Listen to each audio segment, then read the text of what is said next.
Bon bah c'est bon, c'est le début du salon. Je suis super content parce que surprise, regardez qui se croise.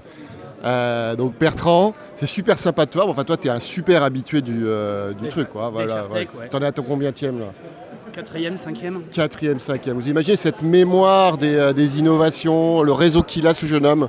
Et c'est sympa parce que tu es juste devant le stand Talentsoft. Ça me fait plaisir.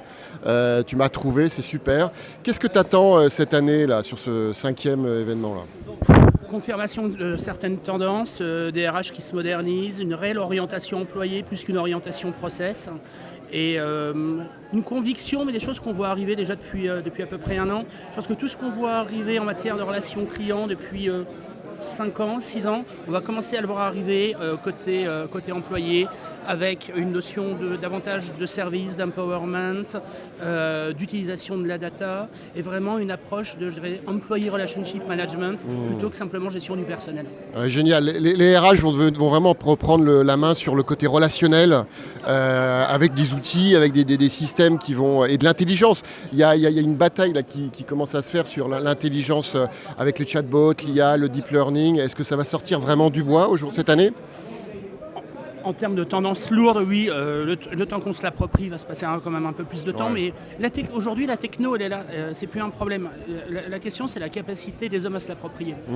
Et c'est vrai que moi j'étais bluffé sur une ou deux démos d'usage où c'est super simple. En fait, c'est no interface.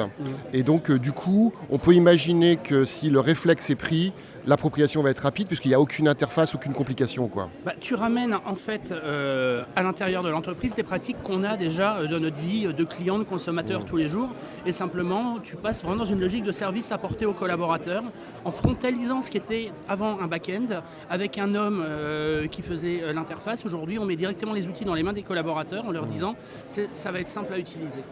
Et alors, tu t'es fait un peu chambrer dans l'un des derniers posts là, sur le SIRH qui devient relationnel, le CRM, etc.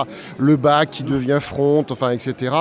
Moi, alors d'abord, je suis tout à fait d'accord avec toi, parce que je pense que ce qu'il y a ici... C'est ce qu'on voit sur tous les stands ici, de toute façon. Exactement. Alors, c'est vrai que je pense qu'on est à la conjonction de quelque chose. Il y a une logique d'offre. C'est vrai que, comme tu le dis, tous les offreurs, dont Talentsoft, l'employé Experience Platform, qui vont vers cette... voilà. Finalement, remettre le gant dans le bon sens, si tu veux, quelque part. Et l'autre chose, c'est que ça répond à une attente mais énorme des opérationnels qui ne rêvent que d'une chose, c'est de faire des choses qui sont utilisées, qui créent de la valeur ajoutée aux utilisateurs. Et d'autant plus que la fonction RH en général ne brille pas par son staffing pléthorique. Ça permet aussi de se concentrer sur les missions essentielles en laissant le collaborateur gérer ce qui est 80% de la demande, qui est très important en termes de volume, très important pour le collaborateur, mais c'est finalement sans grande valeur ajoutée de la part de la fonction RH.